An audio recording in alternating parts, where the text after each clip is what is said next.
జై శ్రీమన్నారాయణ.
அபிமான பங்கமாய் வந்தனின் பள்ளி கட்டில் கீழே செங்கமிருப்பார் போல் வந்த தலை பெய்தோ கிங்கினி வாய் செய்த தாமரை போலே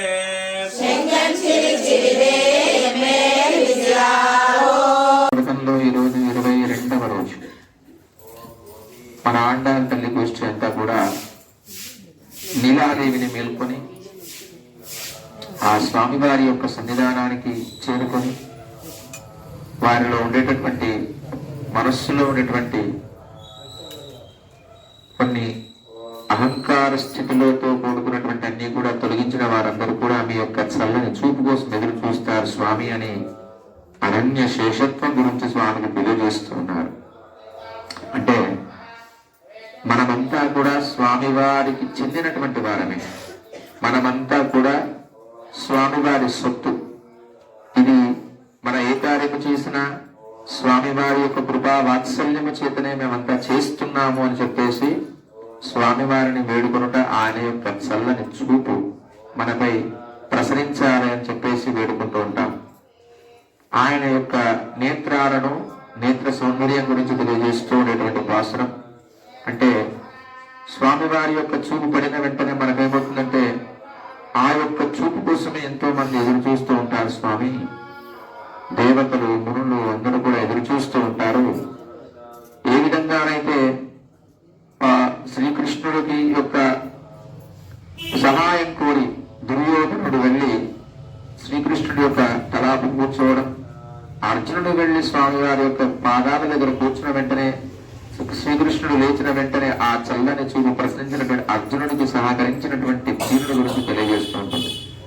అంటే స్వామివారి యొక్క చరణములే మనకు శరణం అని వేడుకొని ఎంతో మంది రాజులు కూడా తమ యొక్క రాజ్యాలను పోగొట్టుకున్న వారైనా ఎవరైనా వచ్చి స్వామి మీ యొక్క దగ్గర ఉండి, మీ చరణాల దగ్గర ఉండి, మేం పెద్ద రాజులము అనేటువంటి విషయాన్ని, మేమెంతో ధనవంతులము అనేటువంటి విషయాన్ని, మేమెంతో జ్ఞానవంతులము అనేటువంటి అన్ని కూడా పక్కన పెట్టేసి మీ యొక్క ఆశ్రయం కోసం ఎదురు చూస్తూ ఉంటారు. స్వామి, మీ యొక్క ఆ చల్లని చూపు మాపై ప్రసరించాలి.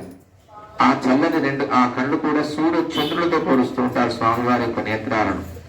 చంద్రమో మనసోజ్జాత అంటే పరమాత్ముని యొక్క మనస్సు నుంచి ఉద్భవించినటువంటిదే ఆ చంద్రుడు. అదే చక్షో సూర్యోజాయత అంటే ఆ స్వామివారి యొక్క చూపు నుండి వచ్చినటువంటిదే ఆ సూర్యుడు. అంటే మనపై ఉండేటటువంటి ఏ విధంగానైతే చల్లని చూపు ఉండాలి, స్వామివారి యొక్క ఎర్రని నేత్రాలను కూడా కలవలతో పోలిస్తూ స్వామివారి యొక్క నేత్రాలను సూర్యుడితో కూడా పోలుస్తూ ఉన్నారు. అలాంటి ఆ నేత్రాలు మాపై ప్రసరింపాలి. స్వామి, మేము ఎటువంటి మీ చూపు పోయడం వల్ల మాకున్నటువంటి పాపాలన్నీ తొలగిపోవాలి, అహంకారం అంతా తొలగిపోవాలి, మాకంతా కూడా నీవే కావాలి అని చెప్పేసి అమ్మవారి యొక్క ఆజ్ఞతో స్వామివారి యొక్క సజన మందిరంలోనికి ప్రవేశించి స్వామివారి యొక్క శ్రీ చరణాల వద్ద ఇవన్నీ కూడా విన్నపించుకుంటూ ఉన్నారు. మన అమ్మవారి గోష్ఠి అంతా కూడా స్వామివారి కూడా వీరందరూ కూడా వీరు అడిగినవన్నీ కూడా ఇవ్వడానికి ఏం చేద్దామని అనుకుంటున్నారో అనేటువంటి అన్ని విషయాలను కూడా తెలుసుకోవడం అని చెప్పేసి సిద్ధంగా ఉన్న సమయంలో స్వామి, మీరు ఇక్కడ కాదు, మీరు వచ్చి మేము చెప్పినట్టుగా ఒక చోట కూర్చొని మా కోసం మీరు ఎలా ఉండాలో ఆ అమ్మవారి యొక్క గోష్ఠి అంతా కూడా రేపటి రోజున స్వామివారికి ఏ విధమైనటువంటి వారి కోరికలు విన్నపించుకుంటున్నారో మనం తర్వాతది పాశ్రంలో చూసుకుందాం. జై శ్రీమన్నారాయణ.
ఓం